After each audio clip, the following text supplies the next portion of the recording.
du Seigneur. Et le Seigneur désirait être avec sa nature féminine. Et à ce moment-là, de son côté gauche, Radharani est apparue, comme une personnage tellement belle et effulgente comme un million de soleils. Et ce qu'elle a fait tout de suite, c'est qu'elle a couru cueillir des fleurs pour les offrir aux pieds pareils au lotus de Krishna. C'est pour ça on l'appelle Radha. Ra, ça vient de la racine Rasamandal. Elle est apparue de cet endroit-là. Et Dava, Nala. Elle a couru pour adorer Krishna.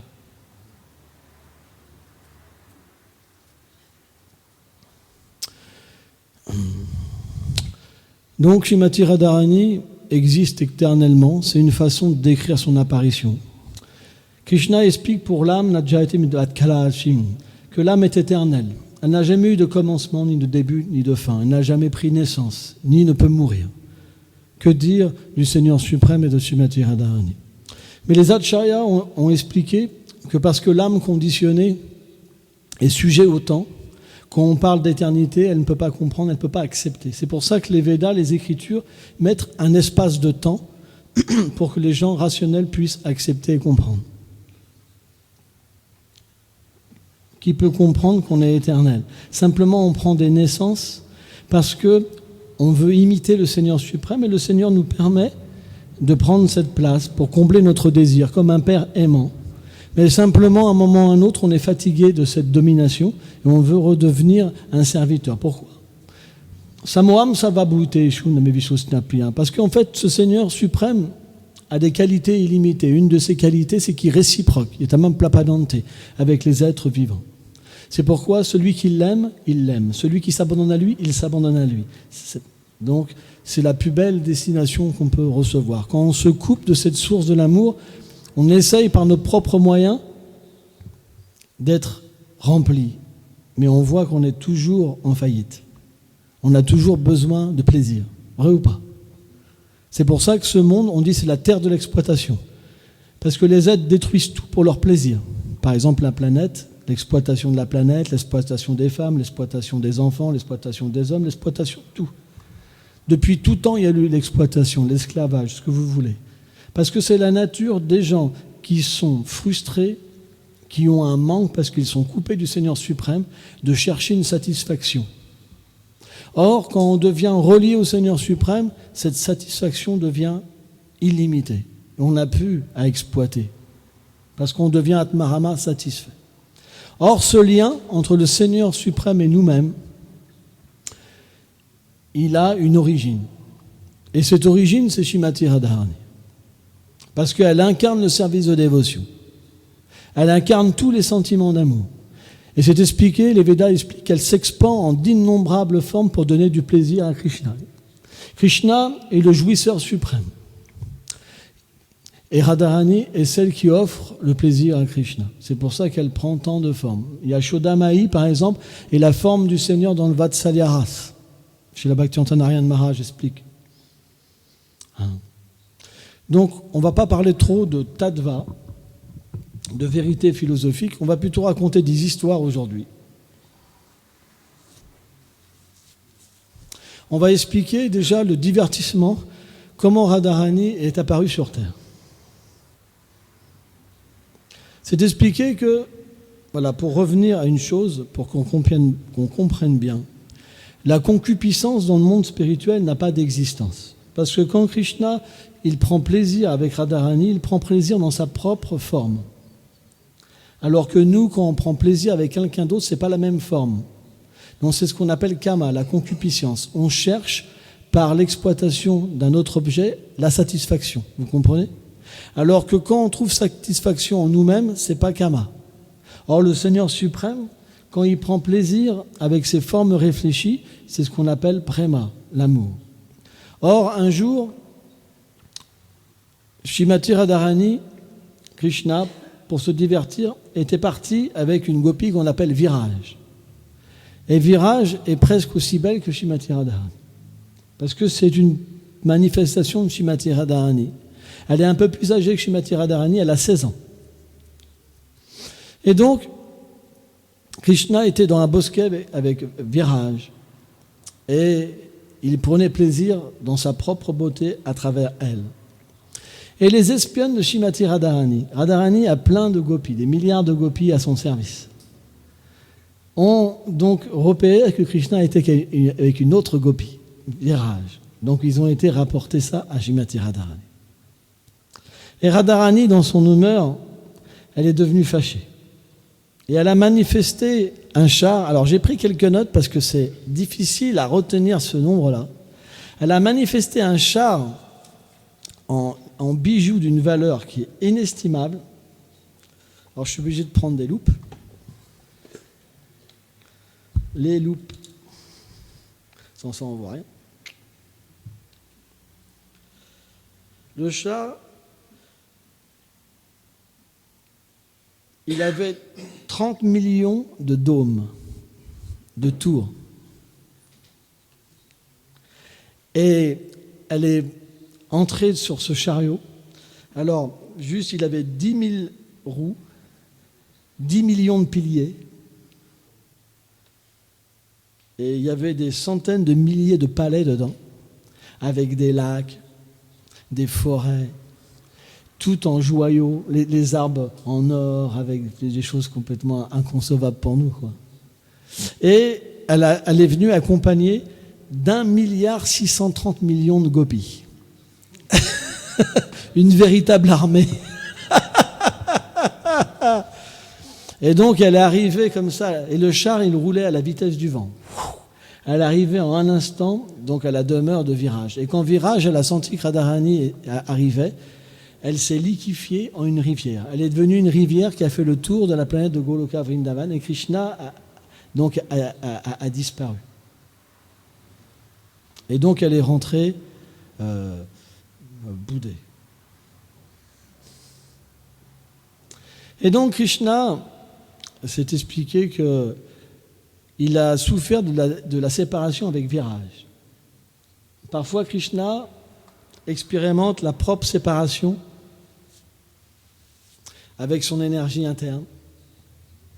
Et il a prié Viraj de réapparaître dans une beauté encore plus grande. Et là, la rivière s'est manifestée en une femme encore plus belle, pour le plaisir de Krishna.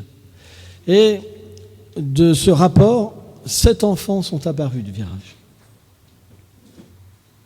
Et un jour, quand le Seigneur était avec Viraj, un des enfants qui s'était querellé avec les 6 autres est allé voir sa mère.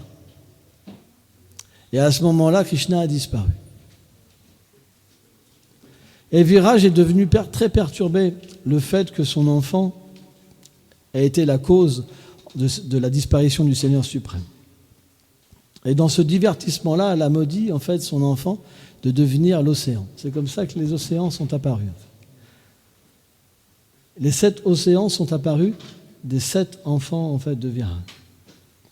Et donc Krishna a voulu aller voir Radharani.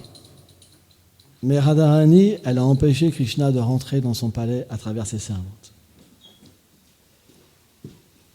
Et Krishna était avec Sridham et d'autres gopas, les amis de Krishna. Et Radharani, elle lui dit, en fait, tu es le Seigneur suprême, mais en fait, tu t'associes avec une rivière. Tu veux pas mieux qu'une rivière. Va, retourne avec ta rivière. Hein, je veux plus m'associer, moi, avec une rivière. Et là, quand Sridham a entendu ça, il est devenu en colère. Il a dit, mais comment tu oses parler comme ça du Seigneur suprême? Il peut manifester des milliards de personnes comme toi, même plus puissantes que toi. Tout le monde prend refuge en lui, la déesse de la fortune.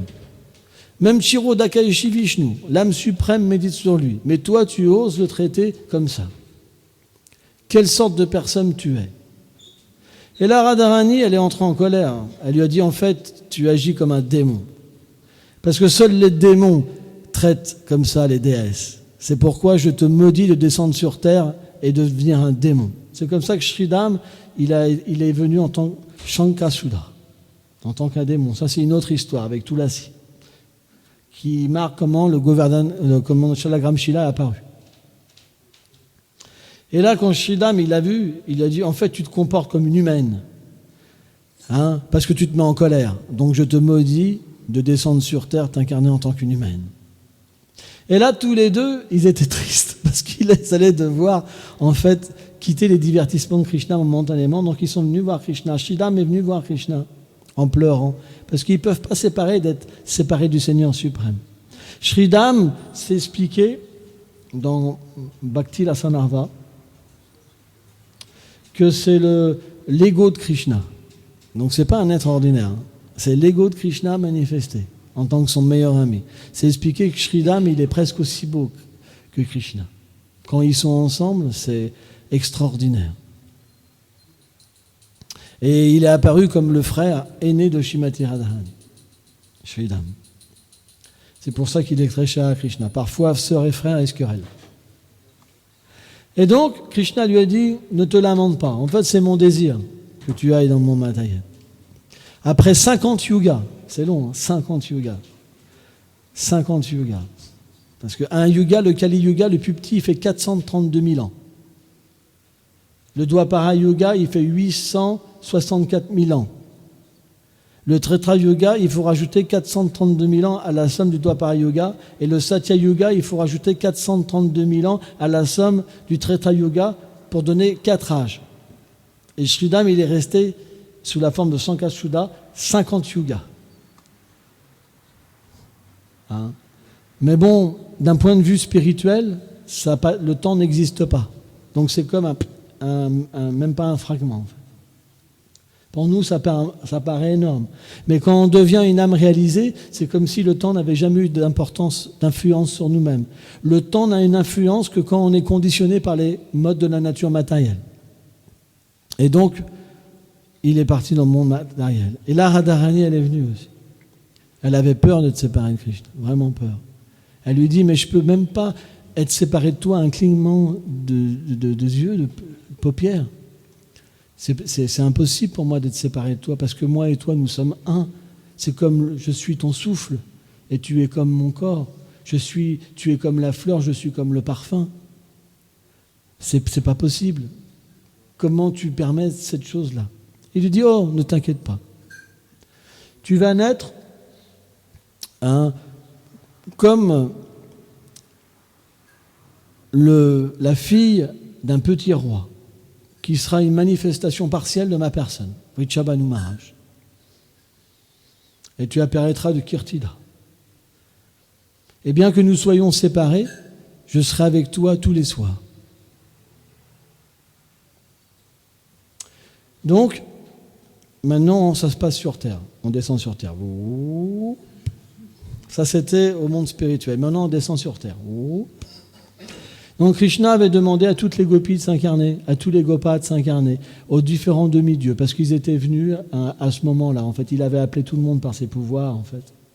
Il avait donné des ordres à tout le monde, et tout le monde s'était incarné dans différentes sortes de choses. Et Kamcha, on sait qu'il y a un fameux démon qui est apparu, Kamcha, comme on a raconté il n'y a pas longtemps à Jamastami, l'apparition de Krishna, l'histoire de Kamcha, la puissance de Kamcha, qu'il avait mis à l'amende tous les démons, comme Arista, etc., Baka, Putana. Il n'avait pas voulu se battre contre Putana parce qu'il avait battu déjà son frère. Et donc, pour rappeler un petit peu l'histoire, Vasudeva et Devaki, donc Devaki était la sœur de Kamcha, et le jour de son mariage, Kamcha, le beau démon, puissant comme 10 000 éléphants, très puissant Kamcha. Il avait même eu la bénédiction de Brahma de pouvoir être tué par aucun demi-dieu. Extrêmement puissant. Il pouvait vaincre tout le monde, sauf le Seigneur suprême, bien sûr. Mais Kamcha est un associé du Seigneur aussi. Donc parfois les associés du Seigneur, ils viennent entendre le démon. Et donc, il y a une voix qui s'est fait entendre du ciel. Et il lui a dit, quel saut fais-tu, Kamcha, car le 8e enfant qui naîtra du sein de Devaki te tuera. Et là, naturellement, il a voulu tuer sa sœur. Bon, pour passer vite, Vasudeva, il l'a apaisé. Et il lui a promis qu'il lui amènerait chacun de ses enfants. Bienvenue. Mais le 8e enfant, donc, était apparu dans un autre endroit.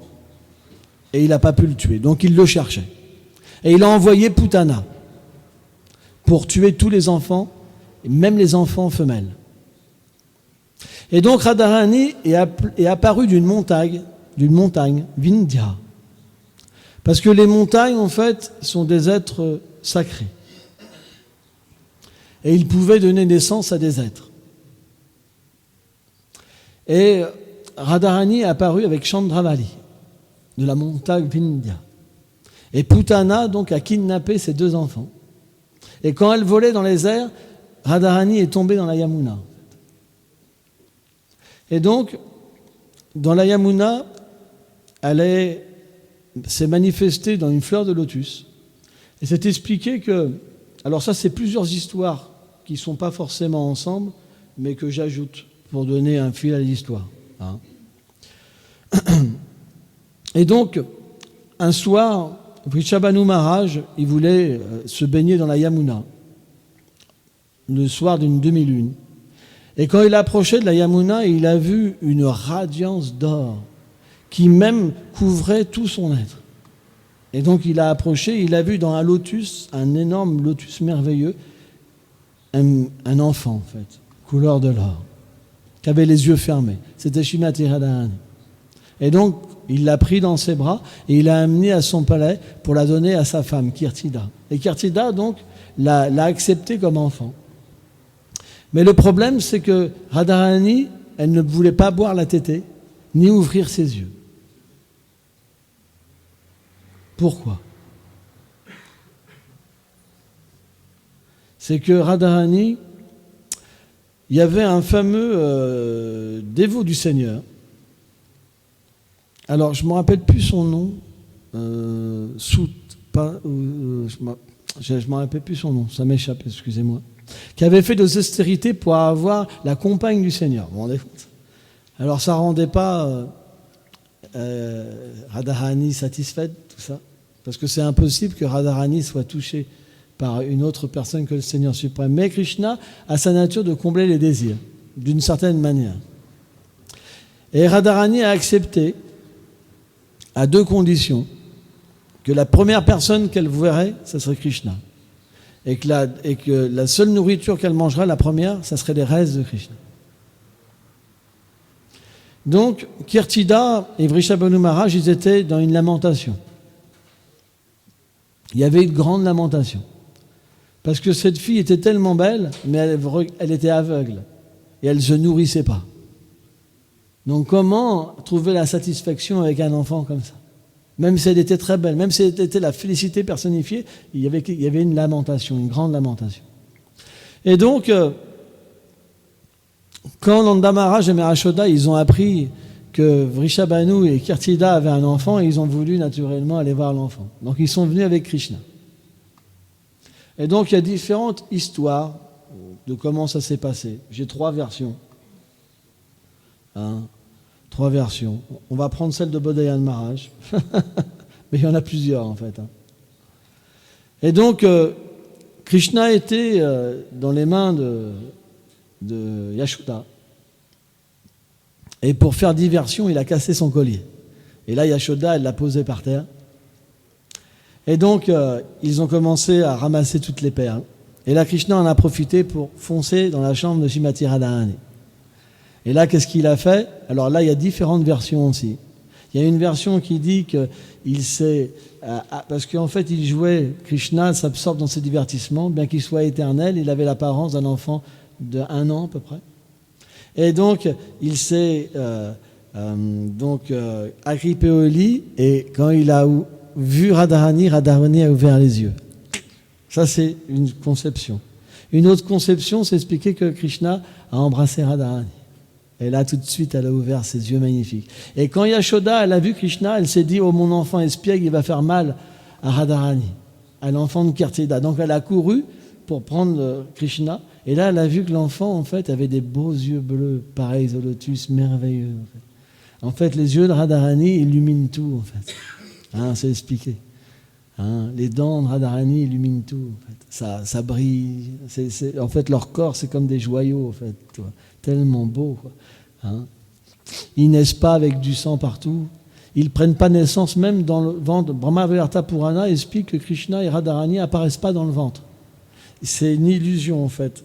Brahmavarta Purana s'est expliqué que le ventre devient gonflé et c'est qu'à un certain moment qu'ils apparaissent, pour apparemment prendre naissance. Brahmavarta Purana explique ça.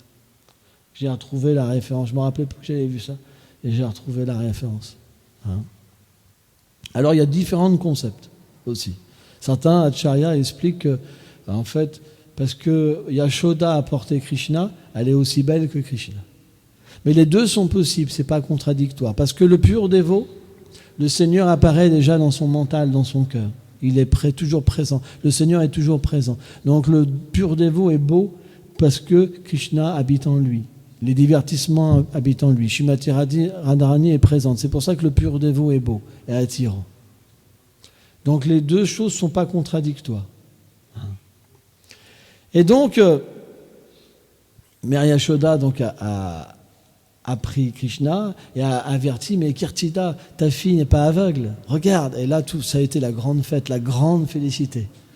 Là, ça a été la grosse fête, quoi. Il a la grosse fête, quoi. Et là, Krishna, il a fait un larcin pour avoir à manger. Donc, ils lui ont donné du beurre. Et donc, il y avait une lamentation parce que Radharani, en fait, ne se nourrissait pas. Et Krishna lui a dit, si vous donnez, en fait, mes restes, vous verrez qu'elle va manger. Donc, ils ont fait ça. Et dès que, en fait, Radharani, elle a senti l'odeur des restes de Krishna, elle a mangé. En fait. Et elle a commencé à boire la tétée, en fait, etc. À entrer dans un divertissement d'enfance, en fait. Avant, elle n'avait rien manifesté. Et là, elle a commencé aussi ses lilas, en fait, Radharani. Donc, maintenant, on va raconter comment Radha et Krishna se rencontrent pendant qu'ils sont séparés. Ça, c'est le Brahmavarta Purana qui explique ça. Comment Radha et Krishna, comment ils sont séparés, à la fois non séparés quand ils sont enfants, parce qu'ils sont à deux endroits différents. Radharani est apparu à Raval. Et Krishna à Gokul. Et après Krishna, il est venu donc à Nandagram et Radharani à Varshan, une fois qu'elle s'est mariée. Donc, même avant. Donc un jour, Nanda Maharaj, il avait son enfant avec lui. Krishna était tout petit. Et pour ce divertissement-là, le temps était devenu vraiment agité. Il y avait un orage terrible, avec du vent terrible, avec des éclairs. C'était vraiment... Vous savez, quand on est dans des murs très forts, on n'a pas peur. Mais quand vous êtes dans la forêt et que les nuages commencent à déverser une pluie terrible et qu'il y a des éclairs qui frappent partout. Vous avez déjà vu un éclair proche de vous éclater? C'est impressionnant. Waouh! Moi, la dernière fois, j'étais dans la cour derrière, il a commencé à pleuvoir. J'étais sous le préau, sous la pentille. Il a commencé à pleuvoir. D'un seul coup, il y a un éclair qui a tapé dans la cour. Mais tout a tremblé, j'ai cru que tout allait exploser, quoi. C'est comme une bombe, hein. C'est puissant, hein. Waouh! Ah ouais! Je me suis dit, Krishna, protège-moi. Le prochain, c'est pour moi. Mais il pleuvait trop. J'avais quand même foi en Krishna, je n'ai pas bougé. Je ne vais pas prendre la pluie. Je me suis dit, pourquoi un éclair me tomberait dessus puisque je suis le dévot du Seigneur, hein? Donc j'ai pas osé prendre la pluie, j'ai préféré attendre que les éclairs tombent plus. Mais bon, Nanda Maharaj, par le principe de la yoga maya, l'énergie interne, de divertissement, il a pris peur. Et Krishna jouait le rôle, il pleurait, il se serrait contre lui. Et il a pris refuge sous un arbre banyan. Et à ce moment-là, il y a une déesse qui est arrivée comme des milliers de soleils. C'était Shrimati Radharani qui est arrivée comme ça. Et quand Nanda Maharaj l'a vu, tout de suite, il est sorti de la conception parentale, Vatsalya Aras. Et il a pu comprendre que c'était Radharani lui a offert des prières.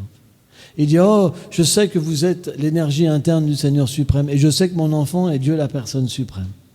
Et je sais que vous venez pour vous divertir avec lui. Veuillez le prendre. Je désire simplement une bénédiction. Elle lui a dit, que veux-tu comme bénédiction? Je veux simplement être engagé vie après vie dans votre service de dévotion, avoir de l'amour pour vous deux. Et elle lui a dit, sois béni. Et dans ta prochaine vie, retourne avec nous à Golok Vrindavan. Donc Radharani, elle a pris Krishna. Elle a commencé à marcher. Elle a commencé à embrasser Krishna. Mais Krishna était tout petit, tout mignon. Bien sûr, Krishna a une odeur extraordinaire. C'est expliqué qu'il y a différents lotus sur son corps qui manifestent des parfums qui sont inconcevables, illimités. Son corps lui-même a un arôme. Et il a un parfum aussi que ses parents ou les gopis lui mettent ou les sakas lui mettent. Donc, une douceur illimitée. Donc Radharani s'absorbait en fait dans les doux sentiments d'amour. Elle avait les yeux qui pleuraient d'extase, les poils de son corps qui étaient hérissés. Mais elle n'avait pas une satisfaction complète parce qu'elle méditait sur la danse rasa. Elle voulait danser avec le Seigneur suprême. Or, le Seigneur, dans sa forme de petit bébé, il ne peut pas danser avec elle. Et d'un seul coup, elle a vu un palais merveilleux. Tout en rubis, en bijoux, complètement étincelant, tellement merveilleux et complètement attirant. Et elle a réalisé que Krishna avait disparu. Donc elle a senti un immense sentiment de séparation en elle. Mais elle a été attirée par ce palais. Donc elle a approché. Les portes étaient ouvertes. Elle a vu à l'intérieur des choses tellement merveilleuses, une ambiance tellement merveilleuse. Et elle a vu qu'à l'intérieur, sur un lit de fleurs, était Krishna. Et il était tellement beau et merveilleux.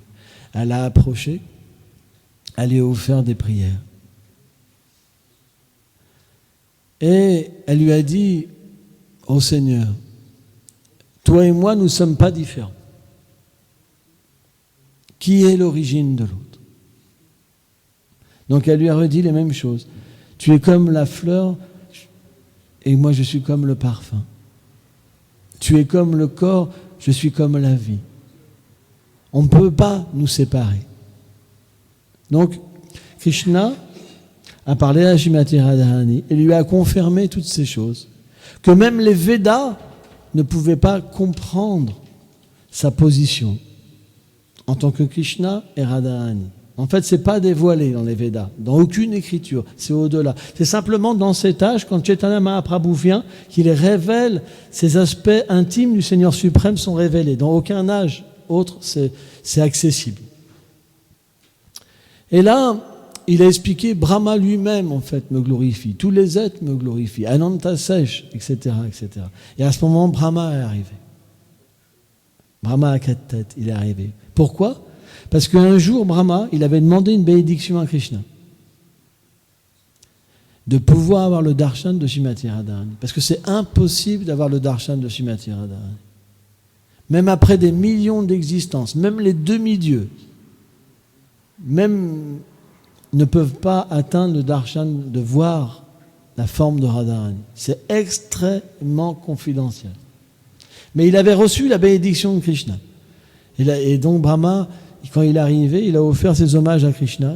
Il a offert ses hommages au Péparisotus de Radharani et il a dit « Tes bénédictions, Seigneur, ne sont jamais vaines. Je peux voir en fait, Shrimati Radharani t'accompagne, que nul ne peut comprendre, ni les Védas ne peuvent comprendre. Et je suis tellement fortuné, je la vois en personne. » Et il s'est mis à pleurer, laver ses pieds et essuyer... Il a lavé avec l'eau de son kamandelu ses larmes aussi. Et il a essuyé avec ses cheveux en fait les pieds de Radharani. Et là, il a glorifié Radharani et il lui a demandé d'avoir une bénédiction. Et elle lui a dit, que veux-tu comme bénédiction? Elle a dit, en fait, je veux toujours avoir de la dévotion pour vous deux. C'est ça, les purs dévots, ils ne demandent rien d'autre que la bhakti. Parce que les biens matériels, c'est rien. Mais avoir le Seigneur suprême toujours dans son cœur et pouvoir voir sa beauté et ses qualités et ses divertissements et pas dormir, ça c'est la bénédiction suprême. Parce que quand on ne voit pas ce Seigneur suprême ni ses qualités, qu'est-ce qu'on fait? On dort. On pense vivre, mais on dort. C'est pour ça que l'âme conditionnée, quand il entend sur Krishna, il a envie de dormir. Quand il entend sur la concupiscence, il est très éveillé. Mais en fait, la réalité de l'être, elle devrait être inversée. Parce que si on voit la source de toutes les qualités, la source de l'amour, on ne peut pas rester endormi. On s'éveille à l'amour. Or, Brahma donc a glorifié Srimati Radharani, Radha et Krishna. Et là, il a manifesté mystiquement un feu de sacrifice pour marier Radha et Krishna. Ça prouve que Radha et Krishna sont mariés aussi. Brahma Vivarta Purana, c'est pas moi qui le dis. Hein? Et donc, ils ont fait la cérémonie de mariage, comme celle d'hier. C'est expliqué.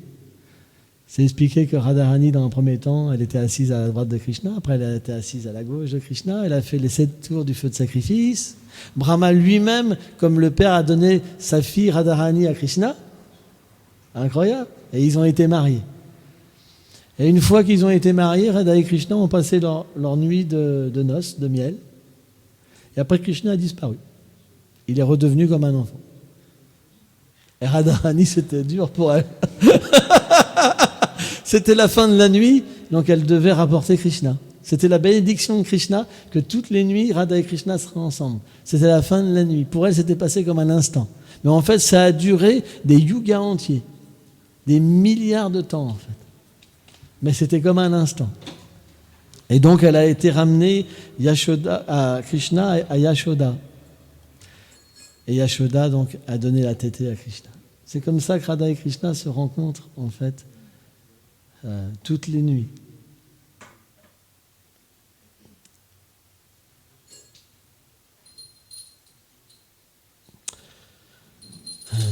Jai. Shini Shingare Bhagavan ki Jai. C'est donc...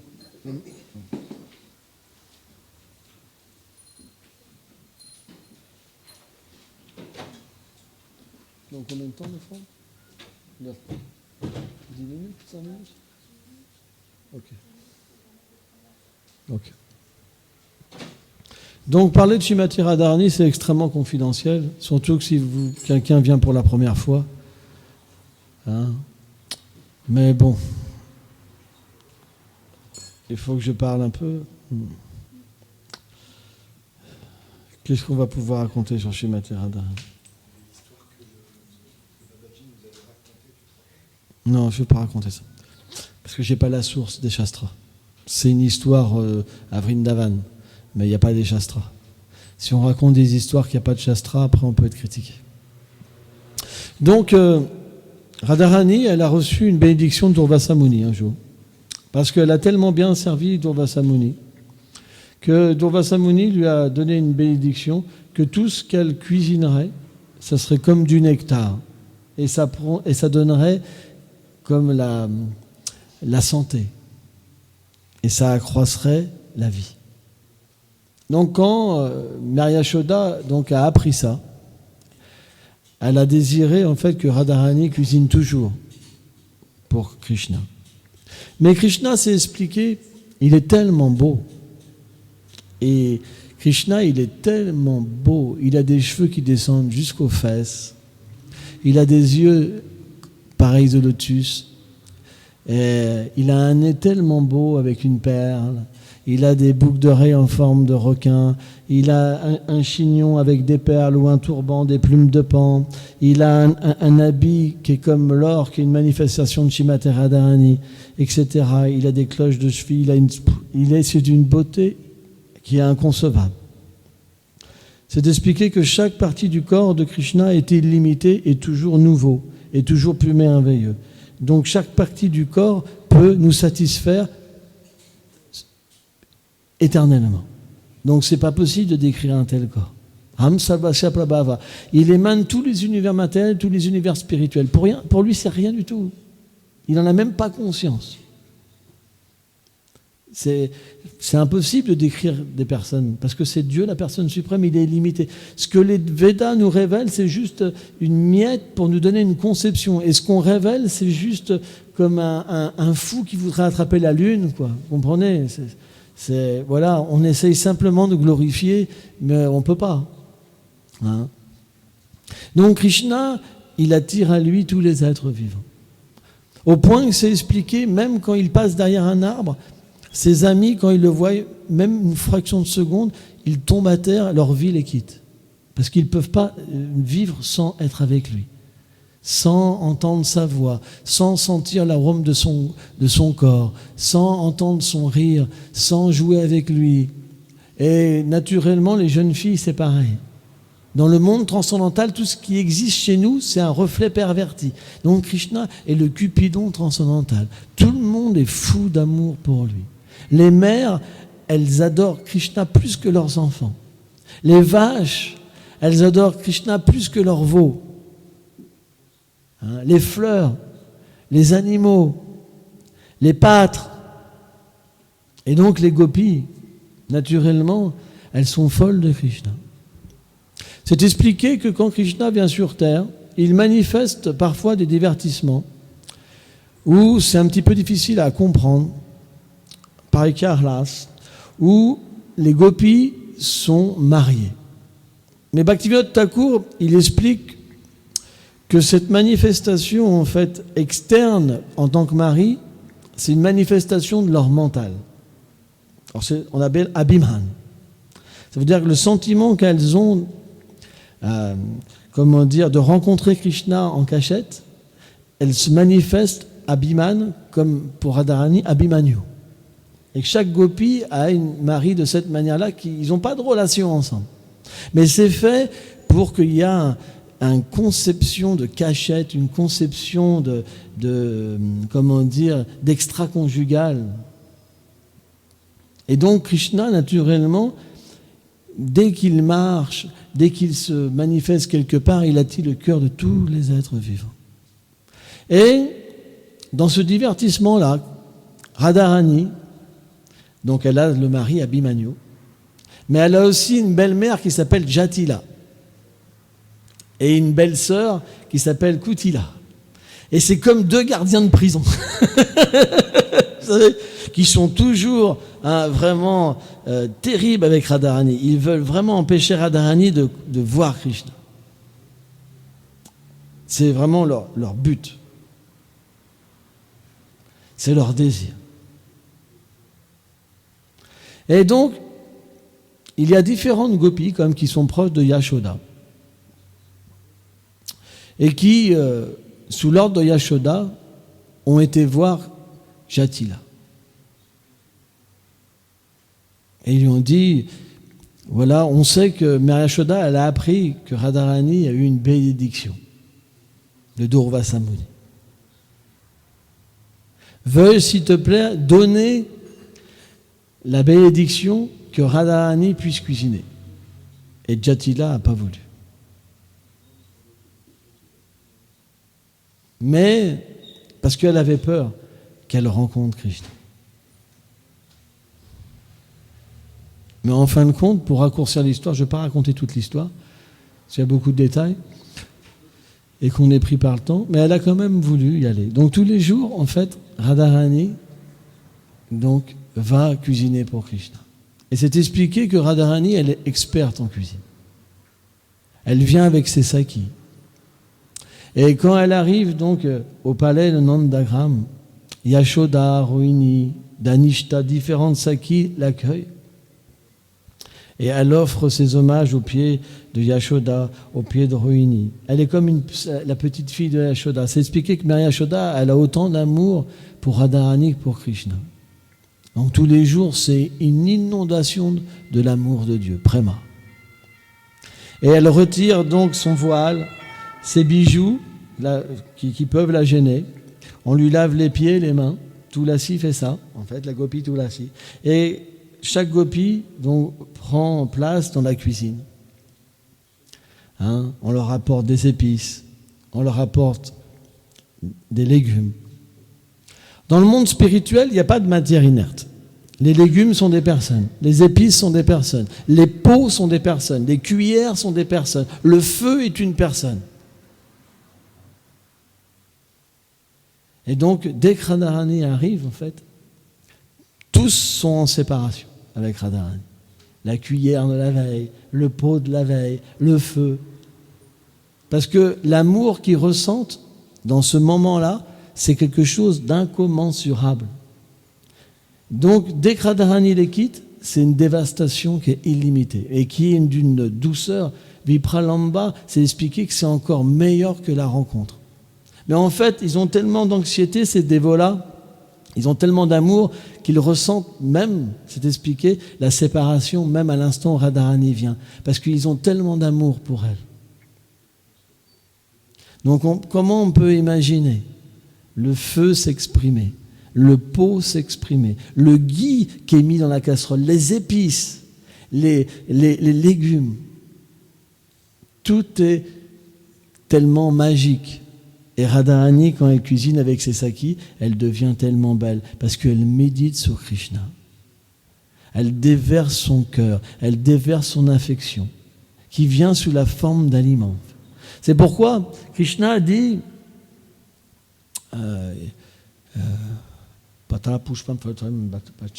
Krishna explique qu'on doit cuisiner avec dévotion, parce qu'il mange que la dévotion.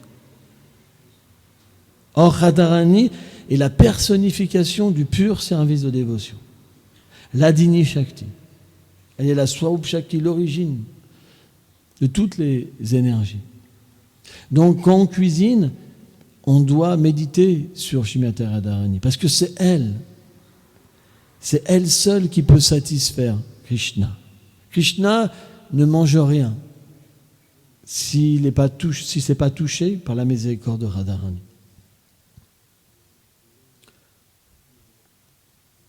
Or, c'est expliqué que Radharani est tellement belle quand elle cuisine, tellement belle. Bien sûr, c'est difficile, si on est attiré par des choses matérielles, d'avoir du goût pour ces descriptions-là. Mais quand même, ça va agir dans notre cœur. Et ça va un jour radoucir notre cœur qui est dur comme une pierre. Les purs dévots, exaltés, quand ils entendent des descriptions comme ça, ils peuvent même être dans un coma pendant 6 mois. Partir en bave. Mais nous, le cœur reste dur. C'est notre infortune.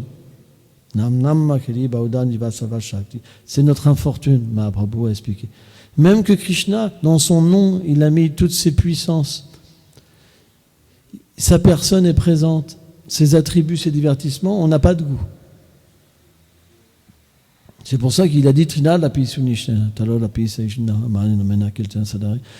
il disait, si j'avais de l'humilité, si j'avais de la tolérance, si j'avais de la compassion, si je pouvais offrir mon hommage à tous sans vouloir rien en retour, alors je pourrais chanter ton saint nom, Seigneur. Il nous faut une bonne attitude pour pouvoir écouter. Sans ça, ça n'aura pas d'effet dans notre cœur. Donc Krishna devient attiré. Parce qu'il sait que quand Radharani cuisine, c'est tout son amour, tout son préma qui est présent. C'est comme une danse, c'est tellement beau. Il y a tellement d'extase, tellement de sentiments qui sortent de son corps. Et Krishna, il observe Radharani, en fait, de la cuisine. Et Radharani, elle sent Krishna l'observe. On ne peut pas imaginer l'union qu'il y a, même sans véritablement se regarder. Parce que Radharani, quand elle est à Nandagram, elle ne peut pas regarder directement Krishna. Tout est caché. Mais il y a une telle extase. Au point que Krishna, il tombe. Devant une telle beauté, en fait. Hein? Et quand c'est le moment, en fait, de pique-niquer, de manger, en fait, Yashoda, elle ne comprend pas pourquoi Krishna n'a pas d'appétit. Parce qu'en fait, Radharani, comme c'est pas différent la nourriture qu'elle cuisine, quand Krishna, il prend la nourriture de Radharani, il devient complètement, comment je pourrais dire, dévasté par cette rencontre. Donc, c'est parce qu'il ne peut pas manger trop. C'est trop fort.